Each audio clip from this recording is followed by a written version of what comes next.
Friends, welcome back. Here is the next case study number 10. Messrs. ANS and Associates have been appointed as statutory auditors of Delco Limited, a listed company referred to as company for the financial year 1920. Delco Limited deals in the manufacture of shoes. During the course of audit, the auditor found that the company has acquired two subsidiaries, namely Soul Limited, dealing in the manufacture of show soles, and Soxer Limited, dealing in the manufacture of kids shoes. The auditors of Soxer Limited or Messrs. XYZ and Associates. Delco Limited has prepared the consolidated financial statements under the Indian accounting standards and consolidated the financial statements of subsidiary Soul Limited during the financial year. However, the company has not consolidated the financial statements of Soxer Limited, which was also acquired during the current financial year, as the company.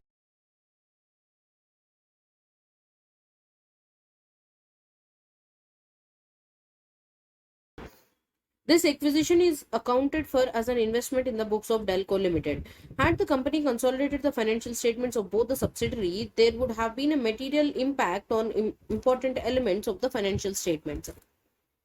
At the time of finalization of audit report of the company for the year ended 31st of March 2020, the auditors are considering their reporting responsibility for non-consolidation of the financial statements of Soxer Limited. The auditor also asked the management to disclose their reason for non-disclosure of financial of Soxer Limited in the notes to accounts. Also, the financial statements of Delco Limited of the current financial year include the corresponding figures of the previous financial year, that is financial year 18 and 19.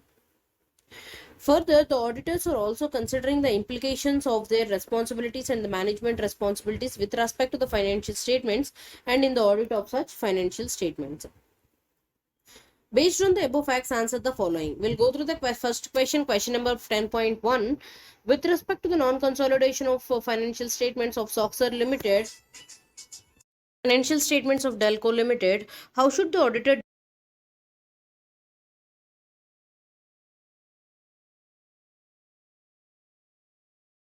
material and pervasive in his audit report? So we'll go through the options. Option A says the auditor should give a disclaimer of opinion. Can he give so? No, because he'll give a disclaimer only if there is no such thing which need to be verified and he is unable to find any of the audit evidence. But here he can do so, but Soxer, because he can get the audit evidence of all the companies except the Soxer Limited, because of which he can give an adverse opinion. The auditor should give an adverse opinion if the impact is material and pervasive in his audit report. So option B is the correct option, but still we'll go through the other options. Option C says the auditor should mention this fact in the emphasis of matter paragraph pervasive in his audit report. Can he? No. He should give a straightforward adverse opinion. The auditor should mention this fact in the other matter paragraph pervasive in his audit report. This is the main point which need to be included, because of which the auditor is giving adverse opinion. Therefore, he will give a straightforward adverse opinion. He will not include any small line in any other paragraphs. Okay. Question number 10.2. With respect to the corresponding figures of financial year 18-19 in the current year financial statements, what are the auditor's reporting responsibilities for the same? What he will report for the previous corresponding figures of previous year. If there is any material misstatement which is arising out of prior period adjustments in the current year, then he will report, or else he will not touch upon it. We'll go through the options. Option A says the auditor's opinion should refer to each period in which the financial statements are prepared. Is that so? No. He'll refer to the prior periods only if there is any material misstatement. Okay. Option B says the auditor need to report on the current year financials only, be it comparative or corresponding figures. So it is speak.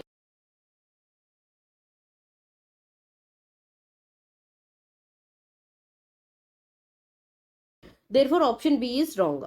We'll go through the other option. Option C says the auditor's opinion shall not refer to the corresponding figures except if the prior period audit report is other than an unqualified opinion, or the auditor has sufficient evidence that the material misstatement exists in the financial statements of prior period which was not addressed earlier. So this is the correct option, and the reason specified in the option is also correct. Therefore, option C is the correct one. Option D says the auditor has no reporting responsibility for the financial statements of any year other than the current year for which they have been appointed. No, this is wrong. Because if there is any prior period misstatements and the auditor has sufficient evidence, then he may report on such prior period items also. Question number 10.3. What is the reporting responsibility of an auditor in case the prior period financial statements are not audited? What he will do if the prior period financial statements are not audited? He will mention that matter in other matter paragraph. That's a particular point will be discussed in other matter paragraphs, and also he need to obtain sufficient audit evidence as to the opening balances. Okay, whether opening balances are correct or not, he need to take into consideration. Now we'll go through the options. Option A says the auditor needs to report such matter in the key audit matter paragraphs in his report. No, this is not a key audit matter paragraph point which need to be reported, because you are doing it if you find anything which in the current period of audit, and you want others to highlight that point while making investment decisions, then you will mention such points in key audit matter paragraph. But here it is not such an important thing. You can directly you need to report that matter, but in other matter paragraphs. Option B says the auditor need to report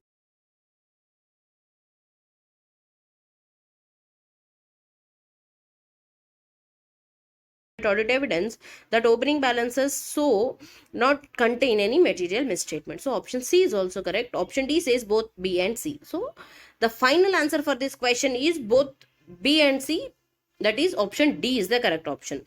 We'll go through the next question. Question number 10.4. Preparing the financial statements in accordance with the applicable financial reporting framework is the responsibility of management of Delco Limited.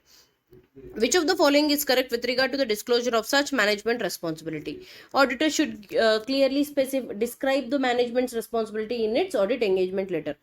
Correct?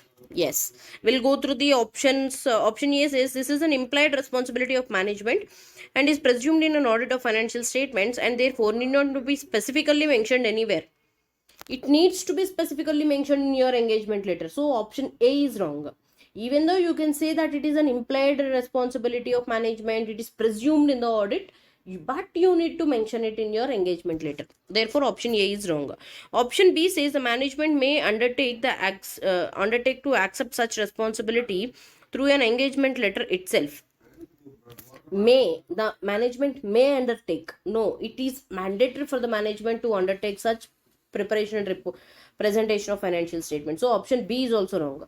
Option C says the auditor report should describe the management responsibility in a section with heading responsibility of management for financial statements. Yes, this is the correct option. So option C is the correct option. We'll go through the other thing. Here option C says audit report, but you can also presume it as an audit engagement letter. Even in audit engagement letter, you will write management responsibilities and auditor responsibilities, but even it is written in engagement letter, you will also discuss the same point in your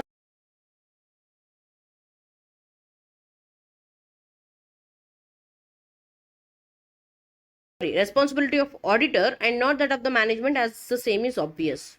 No, because you cannot say that since a particular situation is obvious, you cannot say that I won't be reporting it anywhere. So option C is the final answer. The next question 10.5. If the auditors of Dalco Limited decided to give a qualified or adverse opinion in the current financial year with respect to the non-consolidation of financial statements of Soxer Limited, which of the following is true with regard to the use of emphasis of matter paragraph for some other matter? What he can give in emphasis of matter paragraph? He can, when he will give such report in emphasis of matter paragraph, if he is giving an opinion which is neither an adverse opinion nor a qualified opinion, then he will report it. Okay, so we'll go through the correct option first. Option B says EOM paragraph on a matter can be added if auditor's opinion is neither qualified nor adverse in respect to a particular matter, or a matter is fundamental to the user's understanding of financial statements. If a particular point which the auditor wants the users of financial statements to emphasize before taking any investment decisions, then it needs to be particularly specified in emphasis of matter paragraph. Therefore, option B is the correct option. But still, we'll go through the other options. Option A says the auditor cannot add EOM paragraph in his report on any matter as qualified or adverse opinion is given by the auditor. Because he has given a qualified or adverse opinion, you cannot just say emphasis of matter paragraph should be ignored. Okay. Option C says EOM paragraph on any matter can be added in the auditor's report even if the report is qualified or adverse with respect to a particular matter. Only if with respect to a particular matter it is not required. Then option D says EOM paragraph indicates that the auditor's opinion is modified in respect of the matter emphasized. No, it is not a reason for you. It is not to say that on this particular point I am modifying my opinion. It is like you auditor wants you to emphasize on that particular matter as you are the user of financial statements and you need to take the investment decisions. So option B is the correct option. We'll go through the next question, question number 10.6. If the management discloses the fact of non-consolidation of financial statements of Soxer Limited in the notes of accounts to of the current financial year, what will be the impact on the audit report? Nothing. There will be no impact. Auditor's responsibility to report will continue to exist. I'll go through the options. Option A says the disclosure in the notes to accounts is the responsibility of management preparing the financial statements. As such, it will not impact the auditor's opinion in present case. Yes, option A is the correct option, but still we'll go through the other options. Option B says the auditor can ignore the issue of non-consolidation. Can he ignore? No, he need to report such thing.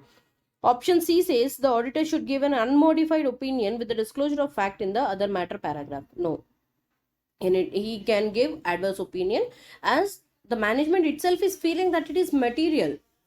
How will the auditor ignore? Auditor also feels that it is material and it impacts the consolidation of financial statements. Then he'll give adverse opinion. Option D says the auditor cannot give an adverse or qualified opinion in this case as the management has disclosed the reason for such non-consolidation in the notes to accounts. Can he do so? No, because he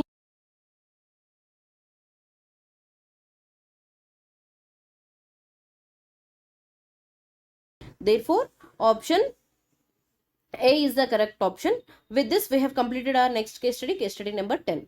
Hope these videos are helpful to you. If you find these videos helpful, please do like, share and subscribe. That's all for today. Thanks for watching.